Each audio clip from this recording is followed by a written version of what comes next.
Hello, ഇന്ന് വളരെ tasty ആയിട്ട് ഒരു ഐസ്ക്രീം ഉണ്ടാക്കിയാലോ. ഇതിന് വേണ്ടി 2 ടേബിൾ സ്പൂൺ കോൺഫ്ലോർ എടുത്തിട്ടുണ്ട്. ഇതിലോട്ട് ചെറിയ ചൂടുള്ള പാൽ കുറച്ച് ചേർത്ത് നല്ല പേസ്റ്റ് രൂപത്തിൽ മിക്സ് ചെയ്തെടുക്കുക. കട്ടയൊന്നുമില്ലാണ്ട് ഈ ഒരു പേസ്റ്റ് രൂപത്തിൽ മിക്സ് ചെയ്തെടുക്കുക. ഇനി നമ്മുടെ പാൽ ചെറുതായിട്ട് തിളച്ച് വരുന്നത് വരെ ഇളക്കിക്കൊണ്ടിരിക്കുക. അത് തിളച്ച് വരുന്ന ടൈം ആകുമ്പോഴേക്കും ഇതിലോട്ട് പൊടിച്ച് വെച്ചിട്ടുള്ള ശർക്കര ആഡ് ചെയ്ത് കൊടുക്കാം. ഞാൻ 1/4 കപ്പ് ശർക്കരയാണ് എടുത്തിട്ടുള്ളത്.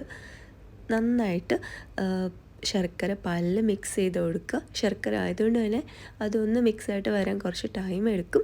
കംപ്ലീറ്റ് ലയിച്ച് വരുന്നത് വരെ ഇളക്കി കൊടുക്കുക. ഇപ്പോൾ നന്നായിട്ട് ലയിച്ച് വന്നിട്ടുണ്ട്. ഇനി ചെറുതായിട്ട് ഇതൊന്ന് കുറുക്കിയെടുക്കുക. ഇതിലോട്ട് ഫ്ലേവറിന് വേണ്ടിയിട്ട് വനില എസൻസ് ചേർത്ത് കൊടുക്കുന്നുണ്ട്. ഒരു 1/4 ടീസ്പൂണോളം വനില എസൻസാണ് ഞാൻ ചേർത്ത് കൊടുത്തത്. ഇത് നന്നായിട്ട് മിക്സ് ചെയ്തെടുക്കുക. ഇപ്പോൾ ചെറുതായിട്ടൊന്ന് കുറുക്കിയിട്ടുണ്ട്. ഈ ഒരു ടൈം ആകുമ്പോൾ നേരത്തെ മാറ്റി വെച്ചിട്ടുണ്ടായിരുന്ന കോൺഫ്ലോറിൻ്റെ മിക്സ് നമുക്കിതിലോട്ട് ചേർത്ത് കൊടുക്കാം. കോൺഫ്ലോറിൻ്റെ മിക്സ് ചേർത്ത് കൊടുത്ത് നന്നായിട്ട് ഇളക്കുക.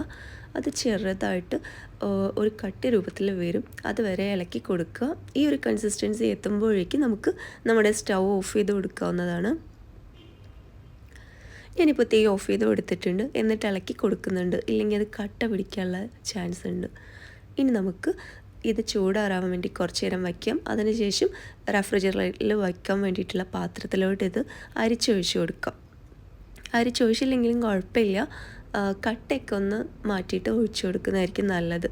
ഇതതിൻ്റെ ബാക്കി വന്ന കട്ടയാട്ടോ ലാസ്റ്റ് വന്നിട്ടുണ്ടായിരുന്നത്. ഇത് നല്ല ടേസ്റ്റ് ഉണ്ടായിരുന്നു.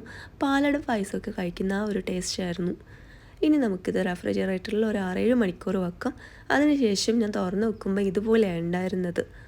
ഇനി നമുക്കിത് പതുക്കെ ഒരു സ്പൂൺ കൊണ്ടിട്ട് സ്കൂപ്പ് ചെയ്തെടുക്കാവുന്നതാണ്. നല്ല സെറ്റായിട്ട് വന്നിട്ടുണ്ട് കേട്ടോ. ഇങ്ങനെ സ്കൂപ്പ് ചെയ്തെടുക്കുമ്പോൾ ഇതിനൊരു കുൽഫിയുടെയൊക്കെ ഒരു നല്ല ടേസ്റ്റാണ്. കുൽഫി, ഒരു പാലട പായസം, അതിൻ്റെയൊക്കെ ഒരു നല്ല ടേസ്റ്റായിരുന്നു. നല്ല ടേസ്റ്റ് ഉണ്ടായിരുന്നു. ഇതിൽ ഞാൻ ശർക്കരയാണ് ആഡ് ചെയ്ത് കൊടുത്തത്.